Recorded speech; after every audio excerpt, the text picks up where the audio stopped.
Microphones. Yeah, hey, that's right, bro.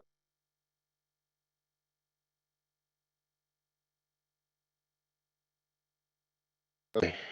Before we go live, let me put this away. Before we go live, I just want to make sure if you can hear me, if you could just We can post hear you, Robert. comment up. Do we lose? We can hear you. I don't know. Maybe. We'll see. I mean, I would just leave maybe about 4 or 5 out there. Thank you, Frank. If you can hear me, we just want to do a sound check. If you're online, if you could post a comment in the chat just to say yes, no, why no. I mean yes, why for yes and for no. Appreciate it. You said the audio is not working? Video.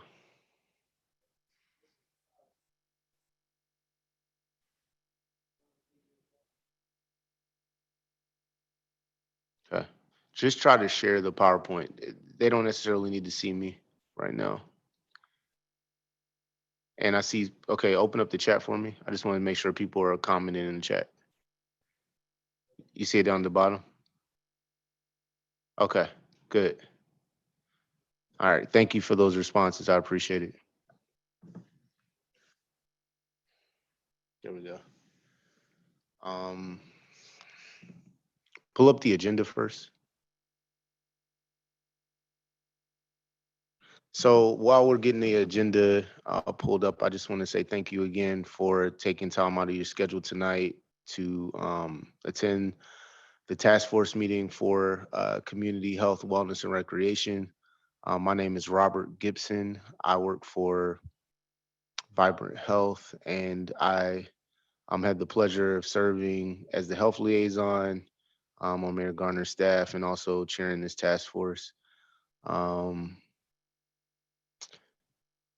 and I'm excited for what we can do together. I hope to um, reframe some things for what we're trying to accomplish with the task force, and also re-engage the community members and partners in the work of the task force and in the mayor's vision for the task force, so that collectively we can work together to bring forth um, recommendations and possible policy proposals that will make the work that is already going on, the great work that is already going on, sustainable and even more impactful for all residents of Wyandotte County. So we're going to get the agenda pulled up here in a second so we can kind of outline what we're going to be talking about tonight. We're having a little bit of technical difficulties. I understand yesterday at the standing committee meeting there was some difficulties as well. So hopefully we can work around those today. Stand by for next steps as we work through these technical difficulties.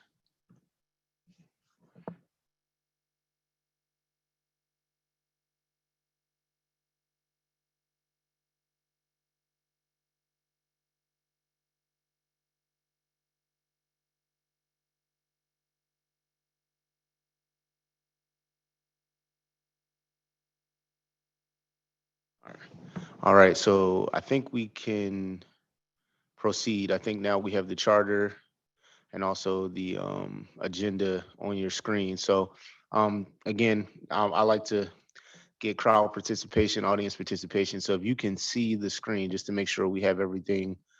It says it's good on our end, but I just wanted to make sure for those online, since the majority of folks attending are online, if you could put a yes, again, Y for yes and for no in the chat to let us know you can see the agenda, that would be great and much appreciated.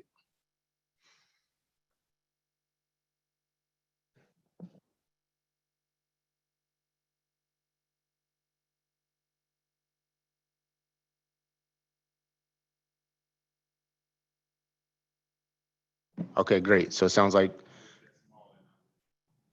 it's small, not readable. Okay, we can, thank you for that feedback. We can make it bigger. There we go. All right, perfect. Thanks, Brian. All right. And so again, I mentioned my name's Robert Gibson.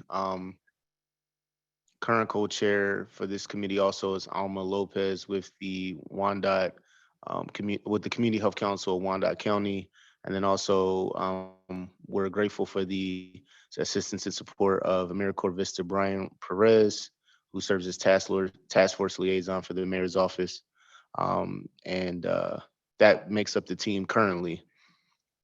And so, with the agenda, again, just want to go over, as I already mentioned, what my hope is for this task force, but just want to read this, what we have now. Um, and so, the purpose of the Health and Wellness Task Force is to assess public health concerns across our county and through meaningful involvement, shape policy recommendations for a healthier community using a data-driven approach to provide clear examples of the need to change procedure, processes, and ordinances. Excuse me. The task force will complete a draft plan, which includes strategies, actions, and recommendations to manage, transform, and leverage the unified government's assets and grant opportunities to achieve improved health programs utilization. So that was a lot, but um, I think the first thing I would like to do is we reframe what we're trying to accomplish is if there's any feedback even for that statement. Um, Off the bat, I think one of the things I would like to change is to highlight that, and we'll make this change for the future, is that um, we want to not just utilize the assets of the unified government, but of the community, right? Because there's a number of great, exciting projects and different initiatives and programs that exist in the community. And the next step is how can we make those sustainable, more impactful, as I mentioned earlier, through this task force and through ultimately policy recommendations and proposals to our elected officials. So I would like to make note of that. We can add that to the overall purpose of this task force. And at any time, as I'm going through this, if you are online or even if you're present here and you have some updates or edits or suggestions for how we can change parts of the charter, please let us know in the chat. Um, Today, that's what I really would like to accomplish is to get on the same page in terms of what we want to accomplish and the language that we're using to promote the task force. And that way, those in the public and those who are participating, we're all aligned on what this task force is about and what we're trying to accomplish. So with that, I'll continue with the meeting procedure as stated and as seen on the screen. The task force shall strive for consensus on matters and issues that are brought before it. In the absence of consensus, a vote may be taken. A majority and minority report shall be included in the report. When formal task force action is needed, such action will be governed by Robert's Rule of Order. That seems all pretty standard to me. For now, we can just leave that. But if anyone has any comments or concerns about that, please post a comment in the chat, or you can speak up now if you have a comment.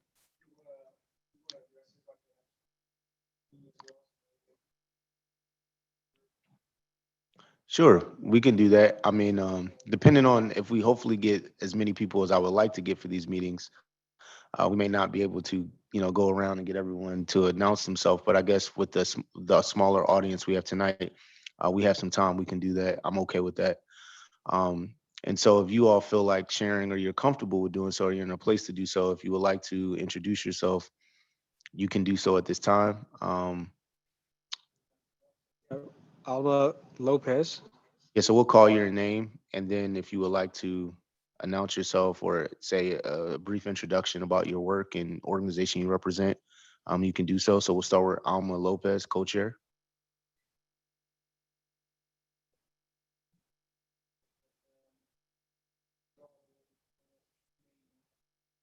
Okay, no problem. We'll proceed to who else do we have on the call?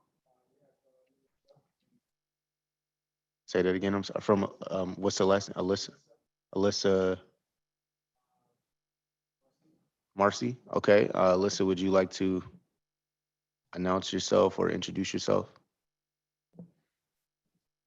Okay, no worries, but thank you for your being here. Okay. So maybe we will not do this. That may be we're having some technical difficulties. I like the idea, Brian. Thanks for the suggestion. Due to some technical difficulties, we're going to pivot back to just continue to move forward because it sounds like we cannot hear you all in the chat, and I do apologize. We'll try to get that rectified for the next meeting as well, especially for Thursday. I know there's commission meeting as well, so we want to make sure those things are rectified too for other meetings in the future that utilizes technology. All right. So I think that's all that. If you have a comment too, you can type in the chat if you're able to do so, because it sounds like the microphone is not allowing you to. Yeah. So yeah, Brian just confirmed that for whatever reason we cannot hear you all, so you can hear me, and I do apologize. But again, we'll get that corrected. So in lieu of that, if you could type in the chat any comments that you have, we'll be monitoring the chat and then we'll read those as needed.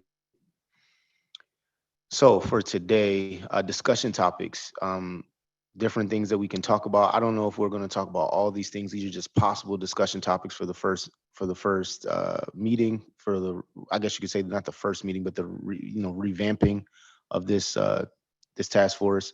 Um, One of the things that we are going to do today is go through the charter, and we're going to read through it, making sure that everyone is in alignment on what the charter states. If there's any updates or changes that you would like to see made, we'll do that. And then we can dive into, and I have a brief presentation on the chip, which is the work that I'm intimately involved with through my role with Vibrant. And I want to use that not only to amplify the chip, but also to highlight just an example of the great work that is going on, but then to use that as an example as well of how we can, of ideas and discussion as a way for us to discuss ways that we can potentially bring recommendations, policy proposals to our elected officials on things that could amplify the work of the chip or make it sustainable, because it is only a cyclical process. It's every 5 years. And, I think that's something that we could use as an example. So that's what I would like to accomplish today. And then we can also go to those discussion topics as well and discuss those if we have time. So now pivoting, what I would like to do is go through the charter, Brian, if we can go to the charter. Okay. Is there any comments in the chat? Anyone have any?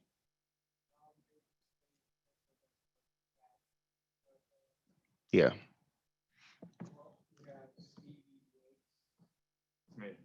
Yep. Oh yeah, and present here. I'm sorry. I'm sorry about that. We have Mr. Stevie Wakes here, present here with us at the UG. Thank you for being here, Mr. Wakes. And again, thank you to everyone on the call um, for logging in through Zoom as well. I do see Commissioner Bynum. You can go back to the screen. We'll just announce everybody real quick, Brian. That's all that I see. So Commissioner Bynum, thank you for being here. Kim Weaver, thank you for being here. I appreciate that. Again, Alma, thank you for being here. Can we scroll over, Brian, to see if there's anyone else? And Kaylee McLaughlin, is it McLaughlin? Did I say that right, Kaylee? And Alyssa Marcy, both from Planning and Zoning. Kali, I'm so sorry. So Kali, did I say your last name correct? Correct, McLaughlin. And also, got it. Thank you. Got it. All right. And then also Martin Cunningham. We appreciate you from the housing department. Is that correct? I see YCO HD. Is that housing department? I think. Okay. If Martin, if you get a chance, if you could just post in the chat what department that is, just for documentation purposes. But I do think that says HD Health Department. Sorry about that. Health Department. I'm so used to seeing the health department as PhD, UG PhD, Public Health Department. So I apologize. But thank you for being on, Martin. Um, all right. So we're going to pull up the charter. Just bear with us for one moment. Okay. And again, if I don't want to be redundant, but if you could in the chat just post it, just with a Y for yes and for no, if you can see the charter on the screen.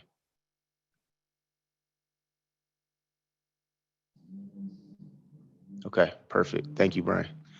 All right, and so there's one or two ways we could do this. I could read each line, or we could scroll down together. I think I'll just read it just to make sure we're all on the same page. Um, So I'm going to read this as clearly and as slowly as possible, but not as I don't want it to be painstaking.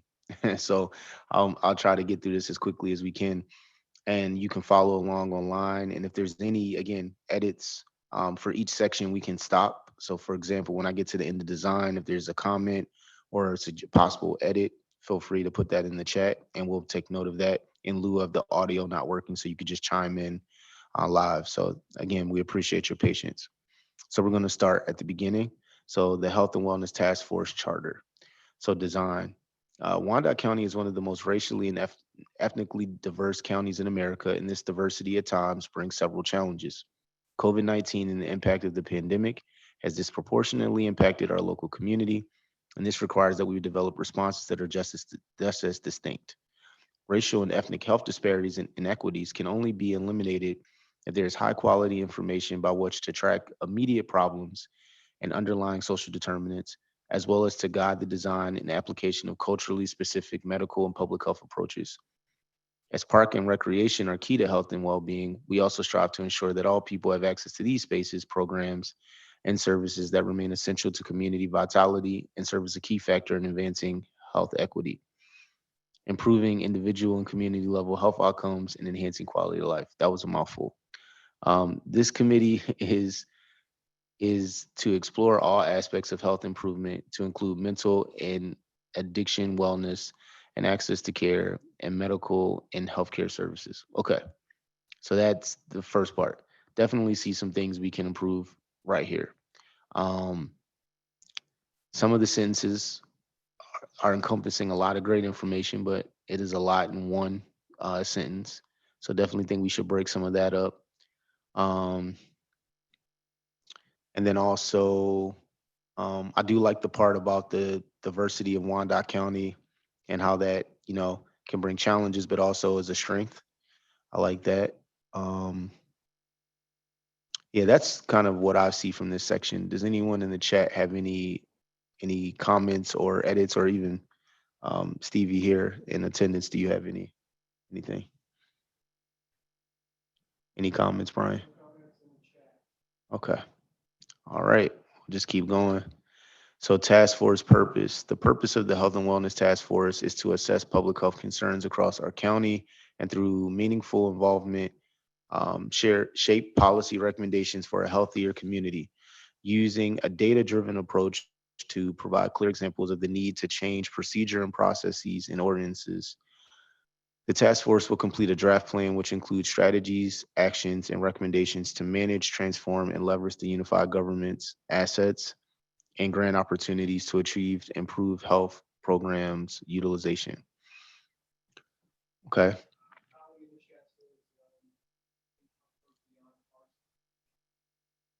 Agreed. Agreed. And point taken.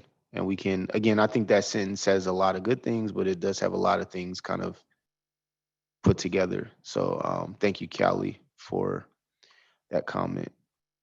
And that's referring to the design section.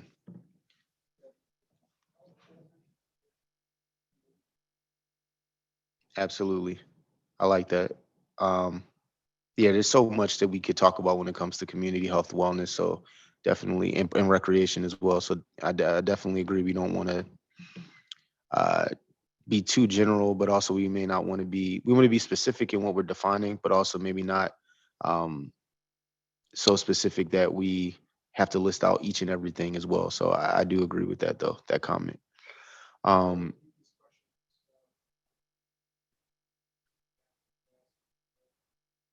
So, yeah, sure. Kali was saying that I think health goes beyond parks and recreation. It's health deserts, food deserts, etc. Maybe expand on that a little bit.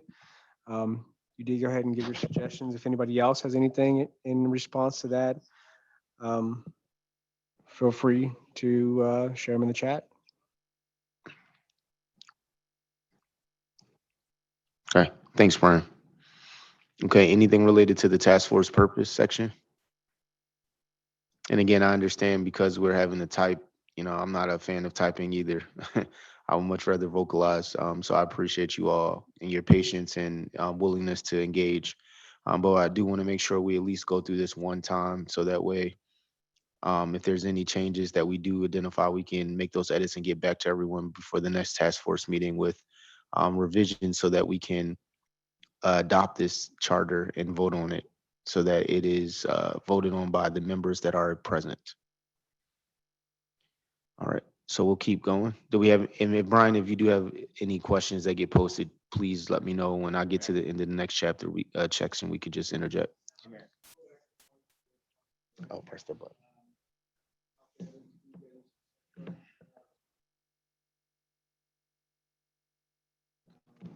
Yeah, we can just highlight it and then we'll just keep a track, keep a note.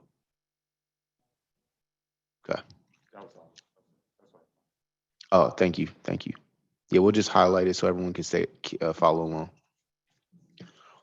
Okay, leadership. The steering committee of the task force is comprised of a chairperson and two additional chairpersons, all appointed by the mayor. The steering committee is responsible for developing strategy and establishing timelines and goals for the task force. Steering committee co-chairs also chair one of two ad hoc committees: resources and asset mapping, system change with policy recommendations. Using a data-driven approach to analyze the current procedures, ordinances, and processes to propose long and short-term revisions. Okay, so some positives. I think the structure is pretty clear. Chairperson being myself, two additional chairpersons or co-chairs, which one of those spots we do have filled currently. And then pretty clear about the mayor, appointing and signing off on the steering committee members. But I'm open to changing that if anyone feels like we need to change any of the structure. Um, I'm open to that as well. And the part that I did want to address was the co-chairs for the ad hoc committees, resources and asset mapping, system change and policy recommendations. One of the things that I've been thinking about, just to make it more simple, since this is community health, wellness, and recreation, is we just literally have co-chairs or for each one of those subcommittees, one for community health, one for wellness, and to Callie's point, that can address food deserts, a lot of things that are encompassing with wellness that helps someone have a good well-being, and then recreation, which can address the parks and rec aspect of the design of this committee. We do have a comment online. Callie was saying that I'd like to clarify that the co-chairs act as a steering committee. Okay. And when you say the co-chairs act as a steering committee, um, are you are you clarifying that in addition to the chairperson and the two co-chairs, that is the only members that are on the steering committee, Callie? She said the leadership paragraph. So Hmm.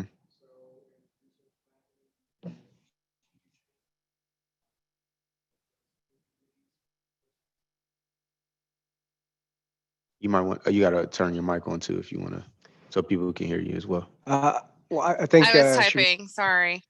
uh, Oh, we Can can you hear guys hear you me? now. Yeah. Wow, miracle. So it just doesn't seem really clear for people who are not familiar with government. If the co-chairs of the task force are the steering committee, or if the co-chairs leading the task force report to an additional steering committee. So I think we could just use a little structural clarification. Maybe like the steering committee is composed of the task force is comprised of a chairperson and two additional chairpersons, all three appointed by the mayor. These chairpersons make a or are the steering committee that is responsible for developing the established and timelines and goals for the task force. The steering committee co-chairs are also have two ad hoc committees out of this task force. So I think it just is a little bit like, is there a steering committee and co-chairs? That kind of, I think there could be just a little bit of rewording during that part to make it a little bit more clear for who reports to who. Yeah, I see your point, Cowley. That's a good point. What if we said instead of the steering committee of the task force, the leadership of the task force, just to make it clear that we're just serving as leadership, just to help lead the work forward. And then to your point, um, we can change again the steering committee, the second line, it could be the leadership is responsible, or these appointed members, instead of steering committee, you could say these appointed members, since it is say they're appointed by the mayor. These appointed members are responsible for developing strategy and establishing timelines and goals for the task force. And then we could also say um, each of the co-chairs and chairperson or just co-chairs are also will also lead one of, now we can have two or three, as my suggestion, subcommittees. So instead of calling them ad hoc committees, we could call them subcommittees.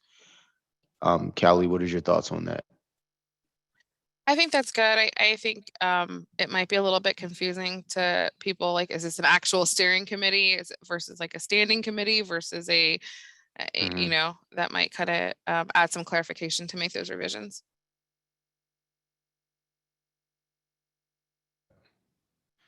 Thank you for your comment. We'll continue to work through this, but I do agree that that was a little confusing in terms of, getting that confused with other committees that are, convened by the unified government, such as commission meetings and of those things. So we want to make sure we're specifically referring to this particular task force. So thank you for that comment. Um, does anyone else have any comments specifically about my suggestion regarding the different subcommittees and kind of moving away from maybe the resource and asset mapping and just kind of making it very general about the specific focuses of this task force, which will be community health, wellness, and recreation, and letting those serve as the specific areas of focus for subcommittees.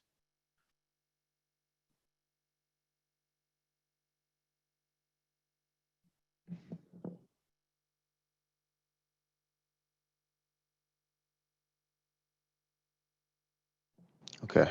I have a question. How will the steering committee be informed of the present health uh, status of the UJ? Mhm. So the question, I just want to make sure you said, how will this, I'm sorry. How will my question was, how will the leadership be informed of the status of the health of the Wyandotte County? Okay. Oh, so you mean like how will the co-chairs or the chair get information Yes. regarding data and different things related of that sort? Correct. Brian, did you have a comment? Um, Basically, I will help support in any fashion that I can in regards to providing any information. Of course, these task forces don't necessarily have staff to grab all the data that may be requested, but we do have people who may have access to some of this stuff. So I would say even with CHC or with Vibrant or the Public Health Department, if people participate in that and those resources or data is needed, we can request it and try to collect it as best as possible. Um, so feel free to reach out to me or any of the other members of the task force too to try to comprise that. But it's all just based off of us as volunteers as well as some staff members who may join us at a later date. So Thank you. Yeah, thank you for your question, Mr. Weeks, and thank you also, Brian, for your comment. All right. And as Brian said, there is no staff, so we really rely on the members. So that's why we appreciate the different representation that we even have now. Commissioner Bynum, one of our elected officials, Kim, and in your roles and different community organizations, and Martin, and I can just, I'm not exactly sure of all of the people on the call in the different capacities, but yeah, Callie, and your role with the planning department, Martin, and the public health department. The more folks we can have that represent community groups and also UG departments that relate to this work, the more we can get inclusive input on all the different projects that are happening and programs, so that we can lead to those policy changes through data driven information. And so we can get, let's say there's programming that you're doing and there's a need for funding, or there's a need for um, you're running into a challenge to implement your program because of certain ordinances or different policies that the UG has in place, then you can bring that to this committee through data that you have, and maybe someone else can have data to support it, or we can put our heads together to come up with a way that we can bring up about a recommendation or a policy that we could bring to the commission to potentially, you know, help to overcome that challenge. That's just an example off the top of my head. I think Commissioner Bynum had a comment, and you may be able to unmute yourself and speak now. Seems like that issue may have resolved itself, but if not, she would just say that I believe our public health department has a lot of data, and the recently completed community health assessment is going to have a lot of that to be shared.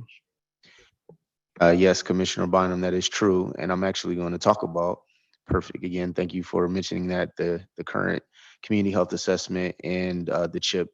And there will be a lot of data that comes out of that. But I do think, again, the data is only as effective for what we do with it, right? And so while there are programs and different things that are being done currently, there may be things that I think we could do from a policy and recommendation standpoint to make it sustainable. Because again, once the chip is over, we can potentially start another chip, but there could be things that we could be doing to keep this work going or to make it, again, sustainable and even more impactful. So, but I do appreciate that comment is definitely true. The chip, I've seen firsthand the chip and the child, the data that comes out of it, the impact it has on the community. And I think we just, again, we want to highlight that and other great projects and build upon that through this task force. Yes. Yes. Brian mentioned the heat report as well. The heat report, again, that's just one of many, the chip, the heat report, so many things. The current, racism as a public health crisis, those conversations, and many more that I may be omitting, and I do apologize. But there's so many great projects and programs and initiatives that we all know about that are happening in Wyandotte County. But again, what do we do with it? What are the next steps to make it impactful and to kind of cement the impact of that work in our community? All right, so we'll move forward with the next section. How many more sections do we have? We'll make sure we're keeping good on time. Quite a few. Okay, we're gonna push through this. All right, so we're a membership. The membership of this committee is comprised of community members, content area experts, and service providers, and unified government employees. Members are encouraged to attend task force meetings and are assigned by the steering committee to serve on at least one ad hoc committee. Voting members may participate in meetings electronically if that option is available, and participation meets requirements of the Open Public Meetings Act. Okay, I think some clear things to address is based on our previous suggestions. Steering committee is out. Ad hoc committee is out. Um, I do want to get away from assigning people to participate. There may be people who just want to attend, offer insight, but again, I don't want to place a requirement on someone based on their time, other commitments to serve on a subcommittee. We'd certainly welcome every member to serve on a subcommittee that they are interested in or have time for, the capacity for, but I don't think we should assign. So I want to take that out. I would say members are encouraged to attend task force meetings and participate in at least one subcommittee. I like that, just to simplify that and just say participate, or to serve. We can just take that out, and to serve on.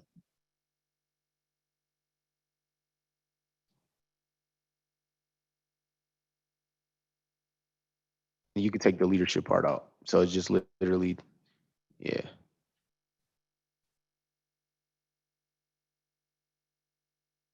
There, I like that.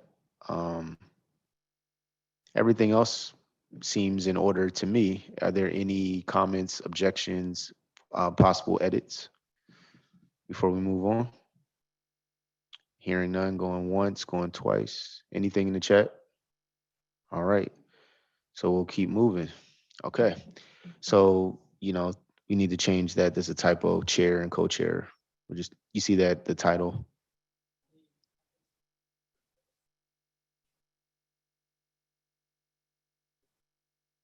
Yeah, but before we even do that, you see chair is spelled incorrectly and co-chair.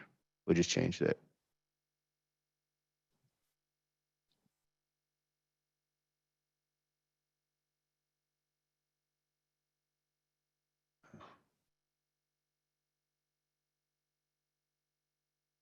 All right.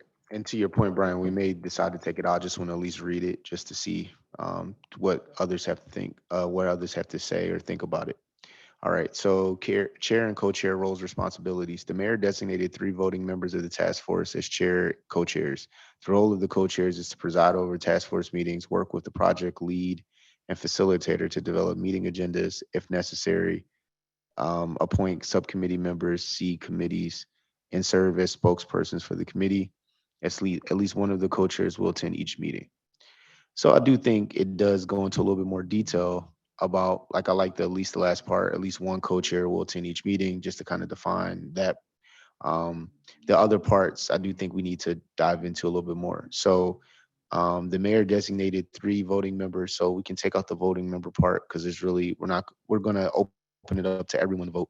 I'm not gonna make it a bureaucracy where it's just 3 people making the decisions. Um, so the mayor designated um, leadership of the task force, or yeah, we can look at that. No, I think it does. The section is to outline the roles of the chair and co-chair. So it just could be that the mayor has appointed, um, as previously stated, you could say that as previously stated, the mayor has designated 1 chair and 2 co-chairs to lead this subcommittee, to lead this task force. So you could say that the mayor has designated 1 chair and 2 co-chairs. Um, while you're doing that, I'll just keep going. The role of the co-chairs is to preside over task force meetings. I would just say the role of the aforementioned leadership is to preside over the task force meetings. The part about work with project lead and facilitator to develop meeting agendas, um, I would take that out. So I would just take that whole section out, and then you can pick it back up where it says "in service spokespersons for the subcommittee."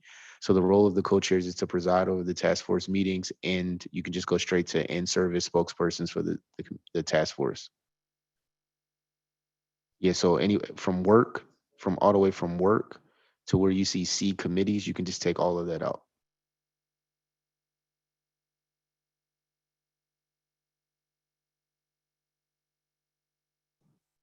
Yeah. Keep going. No, all the way. Yep. Right there. Take all that out. And serve as spokespersons for the task force, not subcommittee. So change that for you.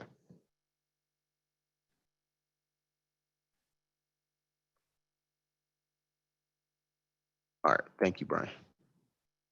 And we'll go back and tighten up any grammatical things, but I think that captures pretty much what I think is pretty short and sweet. And if we need to add anything, we can. Any comments, concerns, possible edits from the chat or anyone online? Going once, going twice. Okay. Thumbs up. Great. All right. Committees.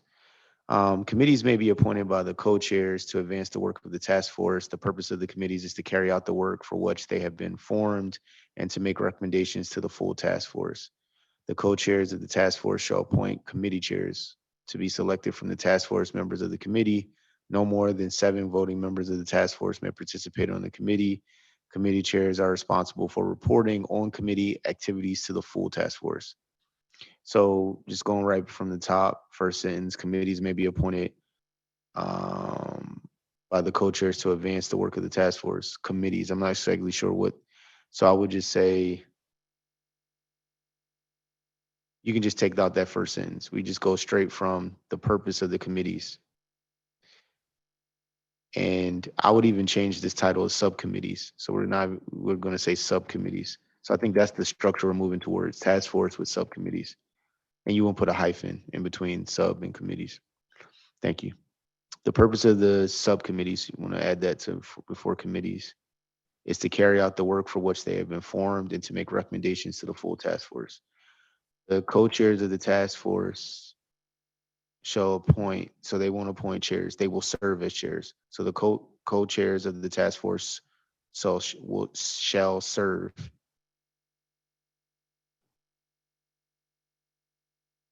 as subcommittee co-chairs or subcommittee chairs, sorry. And then you can take out the part to be selected by the task force of the committee. You can take that part out. Thank you. Okay, no, that part too, no more than 7 members.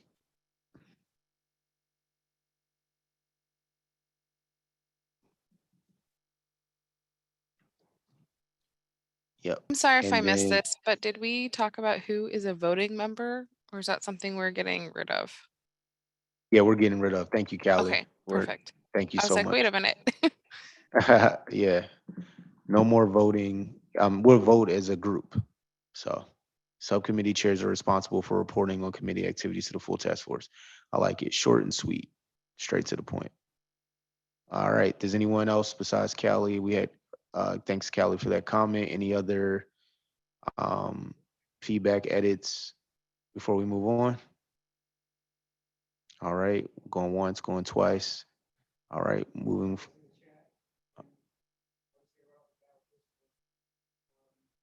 Speaking to the mic for me. I would just say from this one that we really don't have staff support other than once we get to something that needs to be drafted up, whether it's policy recommendations, of course, we can pass those along to legal and see about getting their opinion on them before, the mayor passes those to the commission. But in regards to any other staff support, we're limited as a Yeah, man. I agree, Brian. We can just probably move forward. That looks good to me. If there's any comments in the chat, any questions exactly about the role of the mayors or staff or support staff. All right. And if we need to change any of this, we can always ratify it later and make any edits. All right, meetings. The task force will hold public meetings, will solicit input and collect information from interested parties from across the county. All scheduled meetings of the task force will follow the open public meetings of the UG and Kansas Open Meetings Act. I think that looks fine. I think we can also add when the meetings are taking place. Do we want to add that as well? Like monthly, at least? Yes, I believe they're going to be on the 4th Yeah. Tuesday of the month. Fourth 6 p.m. Tuesday, well, you can just put monthly. We'll just put monthly meetings because they may get changed depending on schedules or conflicts. That all looks good to me, short and sweet. Any other comments in the chat or possible edits? All right, going once, going twice. We'll keep moving. Location. The task force will hold meetings at least once per month. The meetings. Yeah, which one? I'm sorry, can you please speak into the mic so everyone can hear I you? said you can probably take that sentence out since it's redundant. Oh, which one? We're under location? Yes, the first sentence. Yep, there you go. Yeah, because that doesn't make sense to be under location. So yeah, I agree. Thank you. The meetings will be held virtually, a location approved by the task force or city hall. So we need to, well, let me read the whole thing and we'll fix it. Fifth floor conference room at City Hall, 701 North 7th Street. We should spell that out to be clear.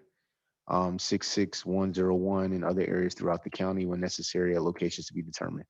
So first thing is the meetings will be held in person. I think we should put that. Well, I'll let you spell that out first, but going back to the first sentence, we'll put the meetings will be held in person and virtually. And we don't need to have a location to be, you can leave that held virtually, just put before that. Don't delete it. Just leave it there and just do an and. So it'll be held in person and virtually. Or you could, you know what? I see what you mean. Let's put will be held in person with a virtual option, or yeah, virtual option for attendance. Or because if I say will be held in person and virtually, it implies that there are almost two meetings happening at the same time. So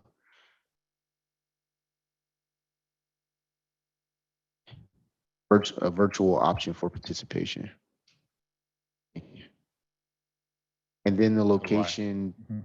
you don't need that part because it's going to be, we're saying where it's going to be. So it doesn't need a location approved by the task force. It'll just be the meetings will be held in person with the virtual option. Yep. At City Hall. Yep. There you go. And it's redundant because it says City Hall conference room. Yeah. You can just take out that second part where it says at City Hall. So leave the conference room. Just take out the, no. Leave that part. Yeah. Take out this. Yeah. Second City Hall. Yep. Thank you. And other areas throughout the county, we can take that out. Um, I think the point of potentially why that was put in is that if there's a conflict in this room, we can say you don't have to take that out. You could say you can add this part. You could say meeting location may change to um, meeting location may change as needed. And I think just to keep it short and sweet, maybe subject to change as needed. Thank you, Brian. That's good. Okay, I don't think we need a schedule that section. We'll just move on to schedule, take that out. And then meeting procedure and parliamentarian authority. The task force shall strive for consensus on matters and issues that are brought before it. In the absence of consensus, a vote may be taken, and majority and minority reports shall be included in the record. When formal task force action is necessary, such action will be governed by Robert's Rule of Order.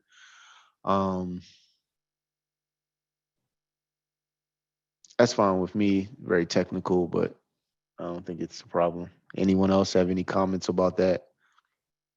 Any edits, any possible revisions? Okay, hearing none. Okay, thank you. Hearing none, we'll move on to the next section.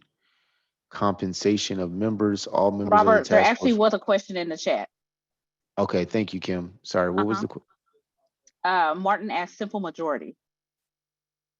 Okay, thank you. So in place of, so with the task force will strive for consensus on matters and issues that are brought before it in the absence of simple majority instead of consensus. Is that what you were saying, Martin? I think he's just asking, and I don't want to speak for you, Martin, but because I also had a question about it. Are we talking about simple majority as in one vote over means that this person wins, or are we doing 2/3, or how are we determining consensus? That's a good point. That's a good question. I'm open to the thoughts of you, of Kim, what your thoughts are, and Martin and other committee members. Since this is not a, we're not elected officials, or actually we don't have power to implement any recommend. I mean, we just vote on things collectively. We don't actually have any authority to implement anything. I think for those reasons, a simple majority would probably be suffice. So if it's 51 to 49, to me that's good. Did you have any thoughts, Kim or Martin or anyone else? I mean, I can try to get clarification in regards to the voting authority in that aspect, but from my understanding, we can set a date when, as we are going to be putting all this information together, make them aware, whether it's the members, co-chairs or whatnot, that we are going to be voting on this day for whatever we do come up with. And people who may not be present, they can still probably do, send in a proxy for them in order to vote. But we'll list out some topics. The main thing is just getting something to even vote on. But then we can take the majority vote at that time. But I can get some clarification on that. Yeah, I think that's all fine and good with me. I just, for the purposes of right now, I think simple majority. So if no one else has any objection, and Brian, I appreciate that comment. Starting with the sentence that says, in the absence of consensus, I would take that out. I would just start with a vote may be taken. They may be taken. Well, I'll actually leave the in absence of consensus and say, in absence of consensus, a vote may be taken, and simple majority will decide uh, the course of action for the group. That sound I'm hoping it makes sense. And simple majority will decide. No, you can leave that. You can leave that part. We'll keep that still because I think that's something that may be UG specific that we need to keep. But in the absence of consensus, a vote may be taken, and simple majority will determine the course of action for the group. So right after simple majority and simple majority, yep. No, not there. Before the end, yep. And simple majority will determine the course of action for the group.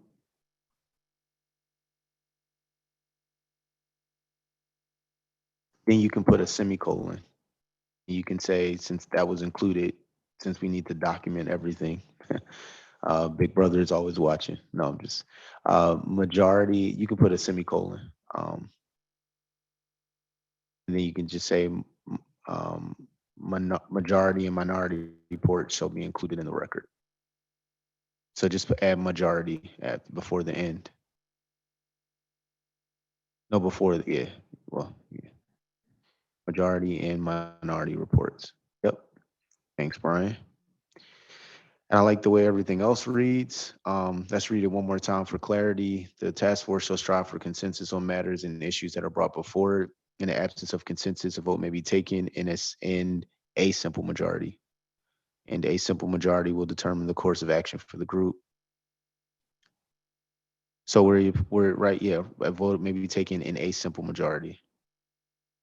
Or does it need to say a, or you just can say in simple majority? I think it's fine. Sorry, in simple majority will determine the course of action for the group. Majority and minority reports shall be included in the record. When formal task force action is necessary, such action will be governed by Robert's Rule of Order. How does that sound, Kim and Martin and anyone else who had questions? Perfect. Kim, you have any thoughts? Nope, All right. I'm good. All right. Thank you for bringing that up, Martin and Kim. Appreciate it. All right, moving on. Wait. Go back. Compensation of members. All task force members will provide their support and input on a voluntary basis. Just to make sure we're all clear on that. UG website. Um, there's a website, records. Thanks, Brian. You can keep scrolling now. Records. The records of the task force are subject to the requirements of the Open Public Meetings Act. Minutes of the task force meetings shall serve as the official record of the meetings and shall be made available upon request. The task force shall determine the scope and content of the meetings. Meeting minutes will be posted on the UG website. I'll just say that the meetings are being recorded too, so they'll be going on to the UGTV, and anybody who needs to follow up who wasn't there or wants to go back and review, that'll be available. So thank you for saying that. Do we want to add that? Is that stated there that they're recorded? Does it say that? Initially, they were not, so yeah, we would need to add that in there. Yeah, you can add with that language that you just mentioned. You can say something at the end, I guess.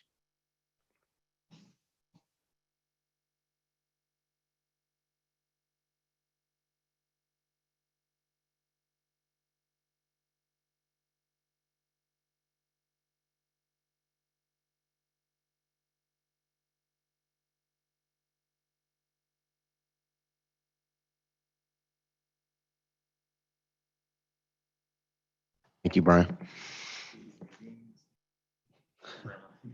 These meetings. Oh, these meetings. Yeah, yeah. Or you can just say each meeting. How each meeting. All right. Will be recorded. Thank you, Brian. All right. Any comments, edits on that? All right. Hearing going once, going twice. Okay, hearing none, we'll move on. Almost finished, everybody. I appreciate you. Thank you for your comments and your patience, long suffering with this. All right. So product and outcome, interesting. The task force will complete a draft plan that will include strategies, actions, and recommendations to manage, transform, and leverage the UG's resources and grant opportunities by June 15th, 2023. The final plan will be completed and submitted to the mayor and county commissioners by July 2023. The draft plan and recommendations will be posted on the task force website from July 1st to July 30th, 2023. Public comment will be solicited and considered for inclusion in the plan and recommendations. If public comment requires substantial changes, a conference call will be scheduled for final approval of the plan and recommendations, which can be extended with appropriate approval for the mayor. Okay, that was a lot. So we'll start from the top. The task force will complete a draft plan that will include strategies, actions, and recommendations to manage, transform, and leverage the UG's resources and grant opportunities by a certain date. You can turn on your mic and read it for me. Yeah, so we had a comment online from Martin. Yep. Obviously, the public health department is in the midst of a strategic planning process. Should the outcome be aligned with the health department's plan? Great point, Martin. I would say that what the health department is doing from a strategic planning process is separate from this. Whereas we will be looking at specific areas that the committee, this task force and its subsequent subcommittees identifies. We will identify those specific things. It could be something related to the health department. It could be something related to wellness. It could be something related to recreation. Those particular, I would say those particular areas we may come up with recommendations from that we would then proceed with, not necessarily related to the health department. Is that clear to everyone? Yeah, I would agree in that sense. So if the health department has stuff going on that they want to address in the task force, we could definitely do that. And looking into different things, yeah, like zoning or health disparities. I know there's a lot going on with Justice 40 Act, where it's targeting environmental justice as well as racial justice, um, et cetera. It's an executive order 14008 by Biden to make sure 40% of the money, federal dollars, is going towards disadvantaged communities. So that may be something to look into, along with the UG's health department plan, but bringing oversight and trying to make sure that we're looking into policies that we can use to impact those types of things will be kind of what this task force is all about. Thank you, Brian. And I see Callie's comment. Yes, I like that. Integrate where appropriate. And so Martin actually will revise my comment as the UG. If you or another member of the UG health department is able to, when you're able to attend these meetings, as you continue to work through your strategic plan under direction of intern director Banner, and you see that there are things that we could bring to this, committee as we develop our plan for recommendations, please do so. And yeah, we can just align where it makes sense to do so. But I would say that there probably will be things that this group talks about that will be completely separate from the strategic plans of UG departmental departments. So, okay. All right. Any more comments, Brian? Now, as far as the dates, does anyone have any comments about the dates or concerns? I'm a little, I was going to say that these charters came out when these committees were first established, when the task force was first established. okay. So the deadlines are obviously going to need to be pushed back as to when. Haven't necessarily got confirmation on it. The main thing was to kind of get these things going and figure out what would be feasible in that sense or reasonable. Mm-hmm. So yeah, these dates can be changed, but the overall outcome was kind of the Yeah. gist of this. Yeah, thank you, Brian. And I actually will defer to Commissioner Bynum. I had a question. Are there specific commission meetings that you're aware of at certain points in the year where recommendations can be proposed, or there's like open comment or recommendations from community members or groups, or are those more so special meetings? I'm a little um, I would say I'm not as aware of how that works. Sure. Are you able to hear me now? Yes, we can. Thank you. Right. I would say there are special meetings. Now, the mayor does have his public comment section of our full commission once a month, which I believe is the first commission meeting of the month. However, I don't think that's necessarily the appropriate venue. I was just going to say that this committee's work has obviously been delayed, so I don't think the timeline is, reasonable in terms of the originally desired timeline for outcomes from the committee. That being said, I also have not seen any other task force bring forward any sets of recommendations or requests for any policy change, et cetera, with the exception of there is an arts and culture committee, and they actually came forward with a request for some funding. And I believe received it. It was a very small amount, like $10,000. But so they did bring that forward and actually got a commitment for some funding for something they wanted to see happen.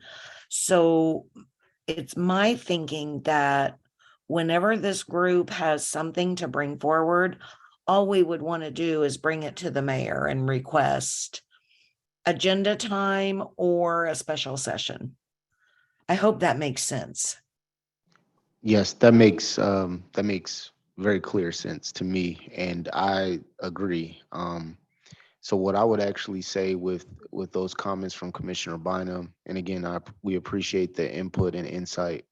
Um, I would change that to TBD, to be decided, to encompass that there may be a date and time when we bring forth a larger recommendation, or it could just mean that it could be as needed when there is a need or a specific request. I also want to tag on to that. Grant funding and due dates is regarding grants. A lot of times that is not on our own time frame, right? Grants are usually determined for us, have everything in by XYZ date. So I think if we are going to approach having some kind of grant funding or sources to tackle any of our objectives, we need to identify those early on so we can align our workflow in the direction of achieving that timeline relative to that grant funding that is required by that grant.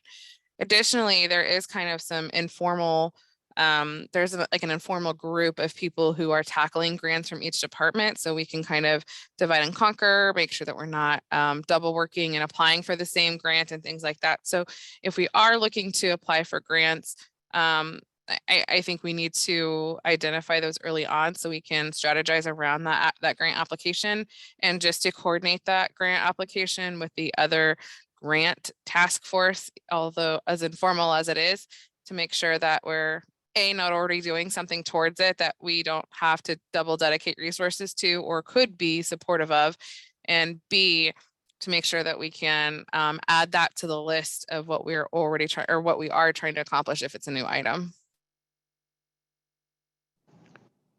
Yes, thank you, Kelly, for that comment and insight. I would say there's I'm not going to say that there's not going to be any grant applications potentially, or recommendations for grants from this committee. But I see that again, this task force, I should say, excuse me, being more of a supportive role. So for example, with the things that you were mentioning, if there are departments who are working on specific grants, and let's say they want to bring that to this task force because it relates to what they're working on, and they want to get community input, or they would like to get a letter of support, or just to get feedback on the grant, they could bring it to this task force for those things. But I don't foresee this task force, I could be wrong, and may, you never know, things could change in the future, but I don't see this task force being the place for grant applications or applications for funding. Now, there may be recommendations or needs or asks of current funding from the commissioners, like Commissioner Bynum mentioned, with the arts task force. They came and asked for some funding from the commissioners. That's a little different situation, but that's just my perspective currently. Again, it could always change based off of the members, all of us, our input and insights, and where there's needs in the community. So with the Arts Task Force, they specifically asked for funding for Arts KC in order to map some of the arts that's going on in Kansas City, Kansas, or Wyandotte County in general. So using some of the stuff that they got from the task force in order to help them with it, I mean, is possible. But like I said, that was going on for a while. The Health Task Force um, didn't have as many meetings as the Arts Task Force, so they were a little further ahead. Um, but we can definitely look into those when we get to that point. Um, and just to kind of align with that, Alyssa had to leave, but she did mention that Plan KCK is having some events go on. One of them is going to be at Eisenhower. That's going to be Eisenhower Community Center. That's going to be this Saturday from 10 to 12 p.m. That has to do with a lot of the comprehensive plan, and there is going to be some members of the public health department there as well. So, like I said, this is all about kind of collecting data, and at any point, if that data can be used to leverage in other departments to get grants, or vice versa, that could be an option. But yeah, mainly looking into the policies is going to be how we're driven.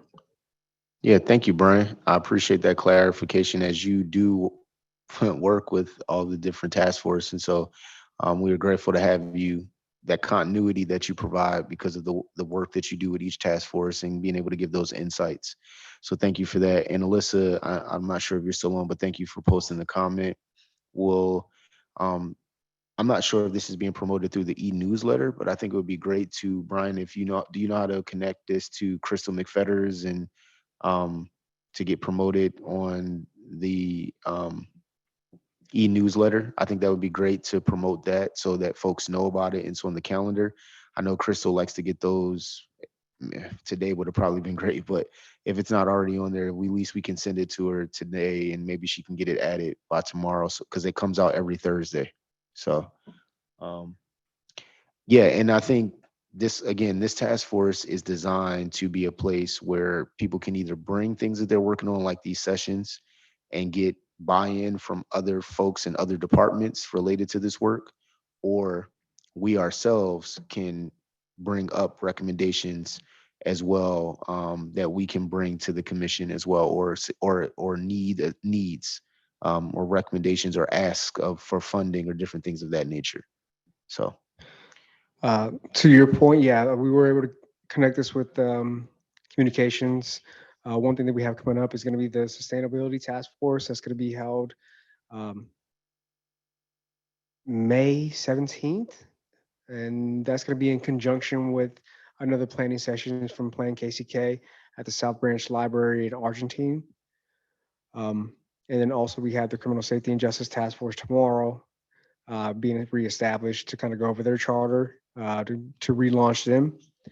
I'll do my best to kind of keep you guys informed as to what other task forces are doing. I think the sustainability task force is going to be looking into some different aspects of health disparity, whether clean air or soil pollution. They did have Earth Day last Saturday, and they did do some stuff from the health department at some of their locations as well. So there may be some stuff that will correlate with what we're working on. But yeah, that's it. Perfect. Thank you, Brian.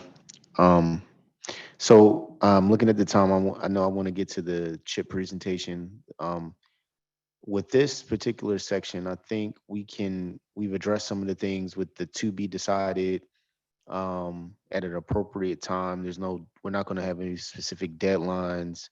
We'll post the stuff when completed. I like that. So any draft plans, recommendations will be posted when completed.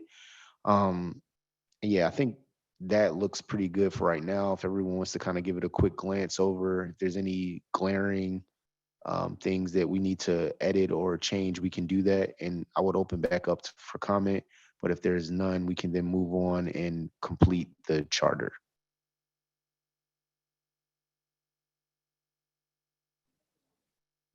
Okay, perfect. All right. So what else we have? How many more sections? All right, that's it. So the task force does not have an expiration date currently. Okay, I think we'll just leave it at that for now. And yeah, I appreciate you all going through this process. I felt like it was important to start out with looking at this because this charter is, again, it's a charter for all members of the committee. It's not just something that I want to move forward, or any co-chair, and even the mayor wants there to be inclusivity with this as well. So thank you all for your time and your feedback. So Uh, Did we finally address the initial concern with the first paragraph? With Parks and Recreation, making it more comprehensive rather than with just parks? yeah, thank you for bringing that up, Mr. Weeks. Can we go back to the charter for 1 second? I just want to make sure that we make that edit all the way up at the top. All the way up. So where it says,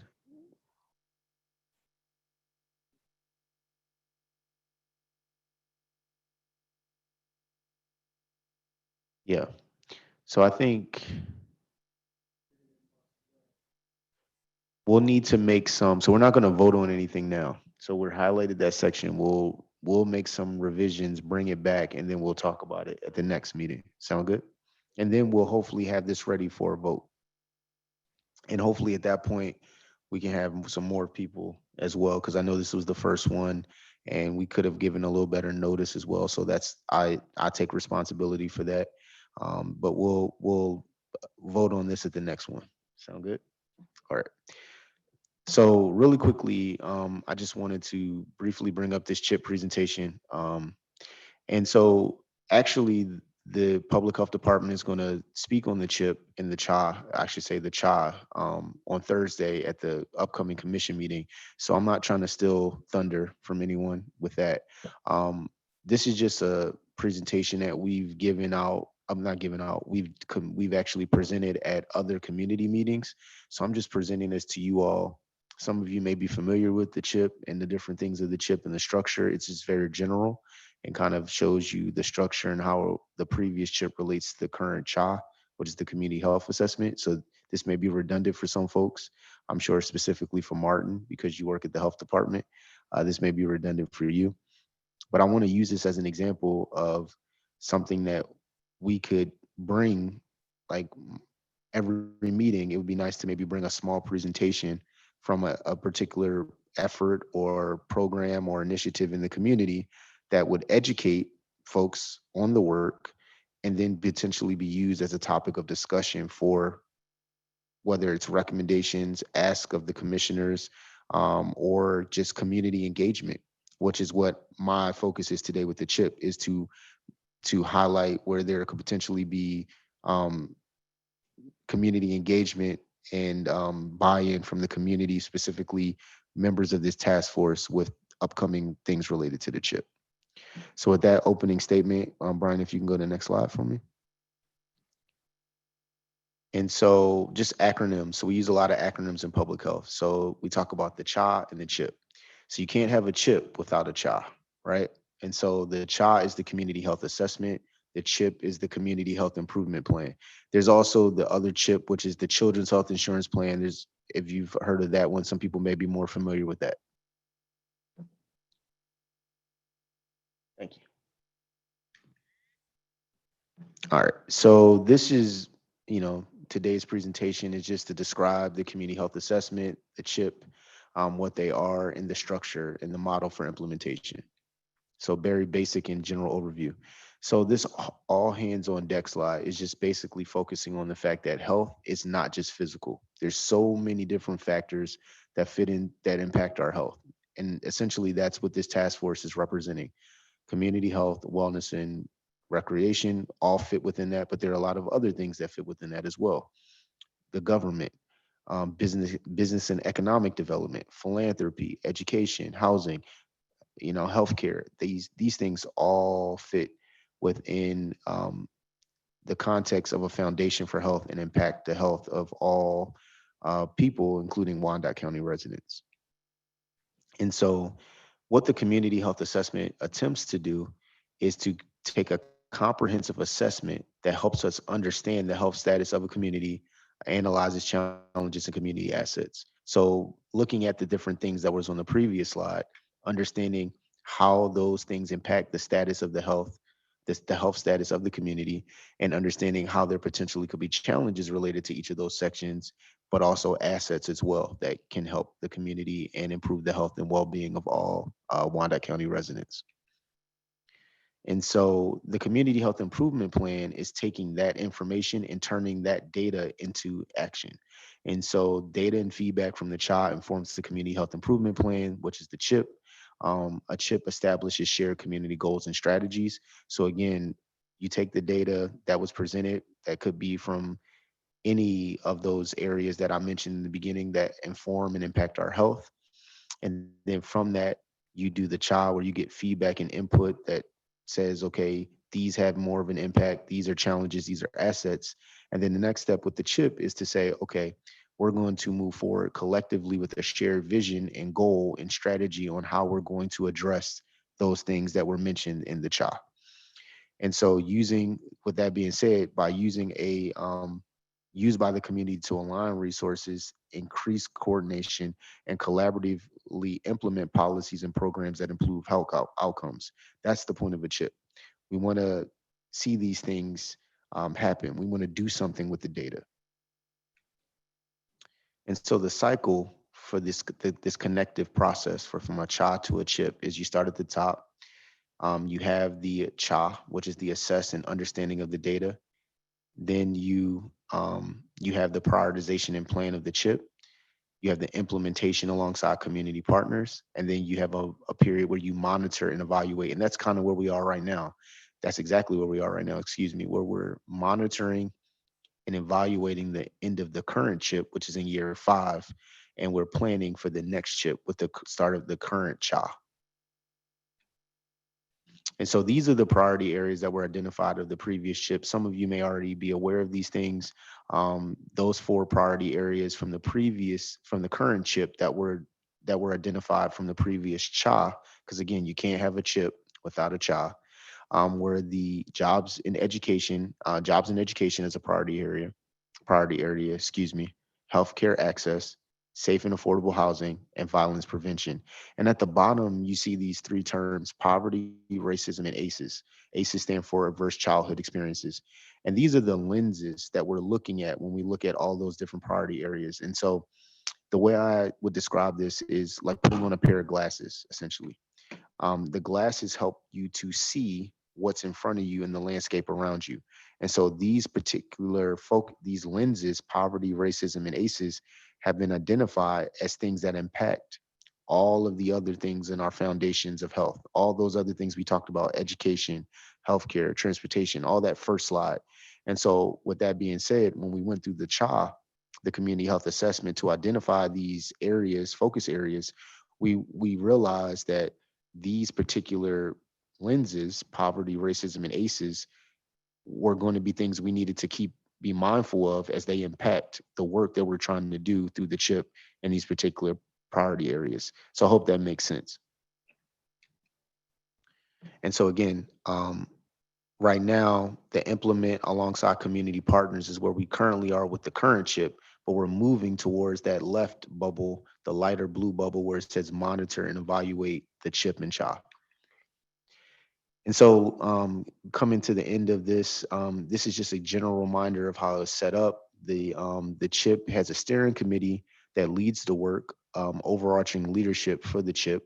It's composed of many representatives from many organizations and sectors in the community. They provide guidance and strategic oversight for the direction and implementation of the CHIP. And then again, there's a specific subcommittee that focuses on those lenses that I mentioned. The 3 CHIP lenses are poverty, racism, and adverse childhood experiences, making sure that what everything that we're doing through the CHIP is being evaluated through those lenses, because they've been seen by data and also community feedback as things that impact all of the other things that impact our health and the foundation of our health. And then the health department, the UG Health Department, serves as the backbone support for this work, meaning that they literally are serving as the straw that stirs the drink. So they work with the steering committees, they work with the lead agencies that have been identified for those 4 priority areas, and they help the information to flow. They help for things to stay connected, for the work to move forward. They provide technical assistance, as you see on the screen. They do a number of different things to make sure that the CHIP is sustainable and successful. And so these are the 4 priority areas, again, with the community partners that have been identified and have been leading the work over the last 5 years. Again, for jobs and education, there's the Wyandotte Economic Development Council. For healthcare access, there's Vibrant Health. For safe and affordable housing, there's Crosslines. And then for violence prevention, there's MOXA, Metropolitan Organization to Counter Sexual Assault.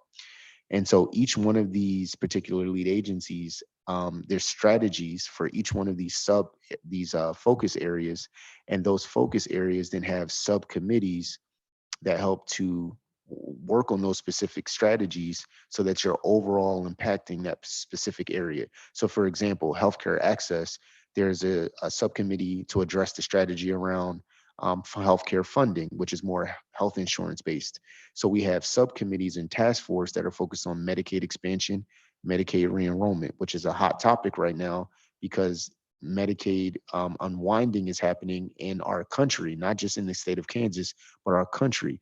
And thousands of Kansans are going to be impacted by that. So we realized that because that is such an important issue and impacts healthcare access, that we needed to address that by creating a task force for Medicaid re-enrollment and unwinding to address that in the community. And we're a number of different community partners are working together, not just Vibrant Health. There's the Community Health Council of Wyandotte County, El Centro, just to name a few, that have all partnered together to lead that work. And that's represented in each one of these focus areas. The same process happens where we work together. It's not just one singular organization that is doing the work. And so to conclude, there is a dashboard that updates not just the steering committee members, but all of the members of Wyandotte County, all residents of Wyandotte County on the work of the CHIP, and that can be found at the dashboard. You can utilize the QR code there or the link on the screen. And then also for any booklet, every year of the CHIP, there's a booklet that highlights the successes, the strategy updates, the goals for each specific area of the CHIP. And that can be found at this website, or you can use the QR code to access that. And currently, if you're in the room or you just want to connect with me, I do have year 5 booklets. So these just came out for year 5. And so the year 5 booklet will reflect on year 4 and the things that we completed in year 4 and look forward to what we're trying to accomplish in year 5. And so with that, I just want to give a thank you again to Susan Kamen and Blake Hensley, who serve as the CHIP coordinators for the CHIP. For the health department with the CHIP. And they were gracious to allow me to utilize this presentation just to give a overview of what we're doing with the CHIP, where we're at. And if you want to hear more about that, you can come to the commission meeting on Thursday, where they will be presenting on the current CHA, the community health assessment, and how that impacts the current work of the CHIP and the future CHIP that will be implemented starting in Q1 of 2024. All right. So with that being said, I know we're almost done, but I just wanted to present that to give you an example of some of what we know great work that is happening in Wyandotte County. And what this task force seeks to do is to highlight that work, bring people together to talk about that work and information share, and where appropriate and where it is needed, we can discuss policy recommendations or ask of our elected officials.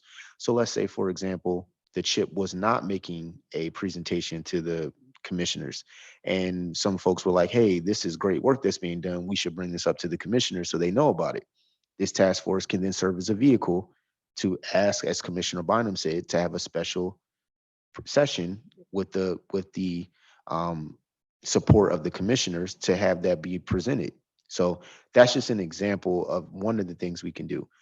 Let's say if there's a need for resources for the current CHIP or the CHA to support the work, we could bring that to this commission, this task force, talk about it, and then potentially bring that to the commissioners as well.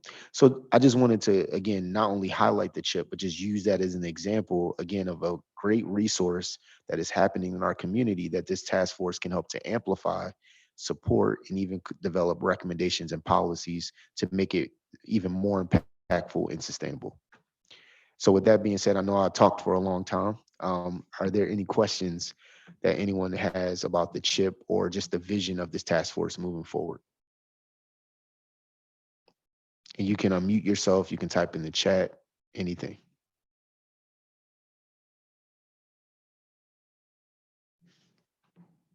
The year 5 pamphlet that you brought with you today, that's going to be accessible. If those that are not here, how will they obtain a copy of it?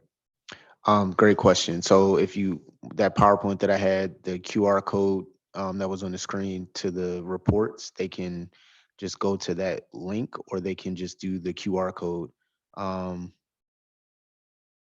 And they can see all the reports. So not just this year 5, but year 4, 3, 2, all the way back to the beginning. And thank you, Commissioner Bynum. I appreciate you being here. All right. So if there's no other questions or comments, again, I thank everyone so we can end timely. I thank everyone for their time, for being here today. I look forward to growing this task force. Again, I know that it's been dormant for a while, but I do think there's a lot of potential. And I can speak from experience being a part of the CHIP, leading the work at Vibrant Health with the healthcare access portion of the CHIP. And there's also being able to participate and attend other subcommittees and programming. I think there's obviously a number of assets that we have in our community, and we also have a number of challenges. And I just look to utilize this task force with your help to strengthen those assets where we have those assets, to address the challenges where there are challenges, and collectively make things sustainable and better for all of Wyandotte County. So thank you for your time. Again, Brian, thank you for all your support today. And I appreciate each and every one of you that attended. All right, you all have a great evening, and we'll adjourn the meeting at 7:29. Thank you, Robert. Thank you, Mr. Weeks.